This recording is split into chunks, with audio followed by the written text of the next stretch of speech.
السلام علیکم ورحمۃ اللہ وبرکاتہ۔ سوشل میڈیا میں کچھ ہی دنوں سے ام المدارس دارالعلوم دیوبند کو لے کر بحث چھڑی ہوئی ہے۔ کچھ انوقت کو ام المدارس دارالعلوم دیوبند اور اسلامی تاریخ معلوم نہیں، تو آج بات کرتے ہیں ام المدارس دارالعلوم دیوبند کب قائم ہوا، دیوبند مدرسہ بنانے کا کیا مقصد تھا، تو مدرسہ کے بارے تو چلیے اس ویڈیو کو شروع۔ ہندوستان کے اندر جب انگریز آیا تو انگریز کا اصل مقصد تھا ہندوستان میں راج کرنا۔ تو ہندوستان میں ٹیپو سلطان کے شہادت کے بعد شاہ اسماعیل شہید اور سید احمد شہید رحمت اللہ علیہ کی شہادت کے بعد انگریز نے 1857 کے خونی انقلاب کے بعد انگریز نے ایک میٹنگ کیا۔ میٹنگ کے اندر حل تین چیز کا نکالا، اگر تین چیز مسلمانوں کے اندر موجود نہیں رہے گا تو اسلام اور مسلمان کو ختم کر سکتے ہیں۔ پہلا چیز قرآن کریم، دوسرا اسلام کے اندر جو ہمارے علماء اکرام ہیں علماء، تیسرا اسلام کے اندر جو مدارس مکاتب ہے مدرسہ کو ٹارگٹ کیا گیا۔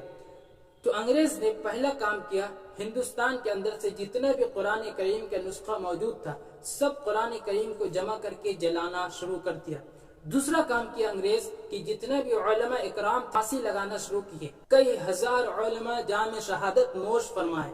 اس کے بعد انگریز تیسرا کام کیا کہ اسلام کے مدرسے کو توڑنا شروع کیا۔ ہمارے ہندوستان کے اندر سب سے بڑی مدرسہ دلی کے اندر مدرسہ رحیمیہ شاہ ولی اللہ محدث دہلوی رحمت اللہ علیہ جو مدرسہ بنائے، اس مدرسہ کو بلڈوزر سے توڑ دیا گیا۔ اس کے اعتراف میں جتنے بھی مدرسہ تھے سب مدرسے کو توڑ دیا۔ 1857 خونی انقلاب کے بعد پورے ہندوستان کے اندر سے مدرسہ کو توڑ دیا گیا۔ جہاں جہاں انگریز کا نظر تھا ہر ایک جگہ سے مدرسہ کو ختم کر دیا۔ مدرسہ کو توڑنے کے بعد انگریز نے عیسائی مبلغ کو پھیلا دیا، اپنے دھرم کا کتاب انجیل کا ٹرانسلیٹ کر کے ہندوستانی زبان میں پورے ہندوستان کے اندر پھیلا دیا، اور انگریز کے ہر مبلغ میدان میں آئے، ہر جگہ انگریز نے ہر جگہ عیسائیت کا دعوت کو عام ہوا، عیسائی نے ہر جگہ دعوت دی، اسلام کو للکارا، اور عیسائی مبلغ نے اپنا دھرم کا تعارف کرنا شروع کیا اور اسلام کا دھرم کو خراب بتانا شروع کیا۔ ہر طرف عیسائی پھیلے۔ اس وقت چیئر کا طاقت انگریز کا پاس، فوجی لشکر انگریز کا پاس، فوج انگریز کا پاس، اور عیسائی بھی انگریز۔ 1857 کے بعد پوری ہندوستان میں انگریز کا پادری کو مسلط کر دیا گیا۔ عیسائی مبلغ موجود تھا، ہر جگہ عیسائیت کا دعوت دینا شروع کیا، مسلمانوں کو للکارنا شروع کیا، اور عیسائی حق مذہب ہے اس کا بیان بازی شروع کیا۔ اور جتنے بھی مسلمان قوم تھے اس وقت کتنے مسلمان عیسائی دھرم اپنا لیے، اسلام کو چھوڑتے جا رہے تھے۔ اسلام کے مدرسے کو توڑ دیا گیا، علماء اکرام کو پھانسی کے تخت میں لٹکا دیا گیا، اور مولانا یعقوب نانوتوی صاحب کا قول ہے اگر ہم نے مدرسہ قائم نہیں کی تو آنے والے 40 سال میں ملک ہندوستان میں کوئی عالم نہیں بچے گا جو عوام غسل کے فرائض اور نماز کے فرائض بتا سکے۔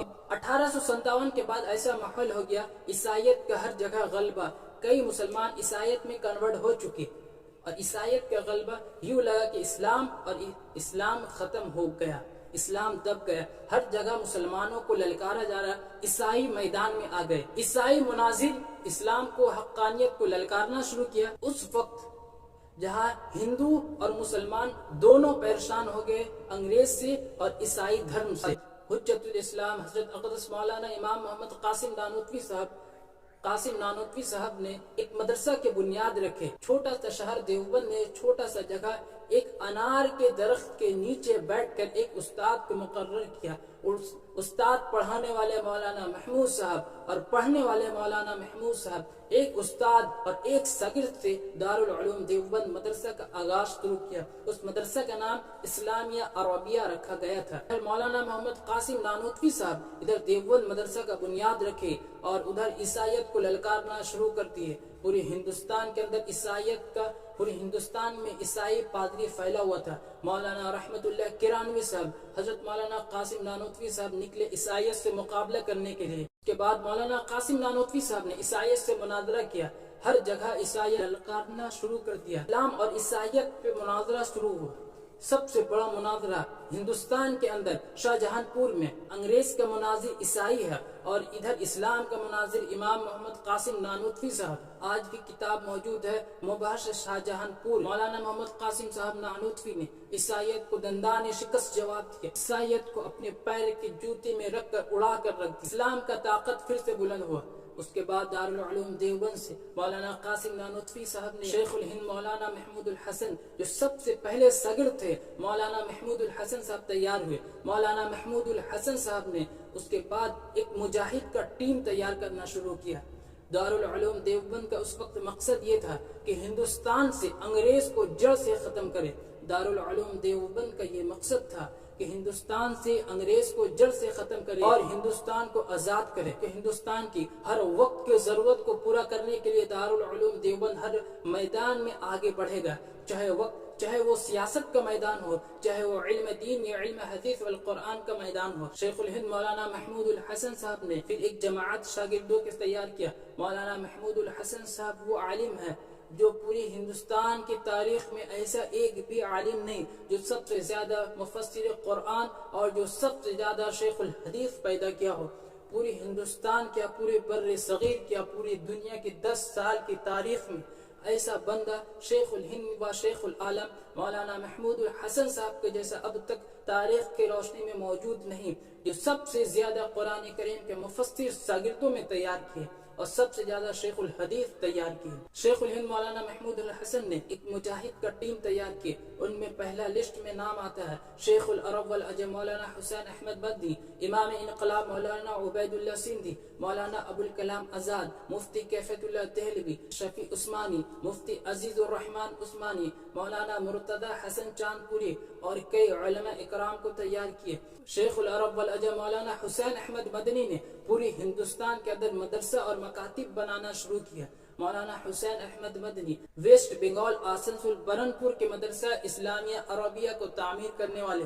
شیخ العرب والعجم مسجد نبوی کے شیخ الحدیث مولانا حسین احمد مدنی. ام المدارس دارالعلوم دیوبند وہ ایسے نازک حالات میں وہ مدرسہ کو بنایا گیا جس وقت ہندوستان کے ہندو اور ہندوستان کے مسلمان سب پریشان تھے. عیسائی کے عالم یعنی پادری لوگ سے کیسے بچا جائے. دارالعلوم دیوبند نے سب سے پہلا قدم عیسائیت کے خلاف اٹھایا. ادریس کانہلوی صاحب نے کئی کتابیں لکھی. آخرکار ام المدارس دارالعلوم دیوبند مقصد کو پورا کر کے دم لیا جس مقصد سے وہ مدرسہ بنائے. انگریز کو جڑ سے ہندوستان سے ختم کر کے دم لیا. اس وقت کا باطل جانتا ہے جب تک اسلام میں قرآن اور عالم اور مدرسہ موجود ہے اسلام کو کوئی کچھ کر سکتا ہے. آج بھی کچھ لوگ دارالعلوم دیوبند کو توڑنے کا سپنا دیکھ رہے ہیں پر اس وقت انگریز نے کچھ نہیں بگاڑ سکا. آج یہ بدبخت لوگ کیا کچھ کر سکتے. دارالعلوم دیوبند آج بھی موجود ہے، آئندہ انشاءاللہ ہمیشہ موجود ہے.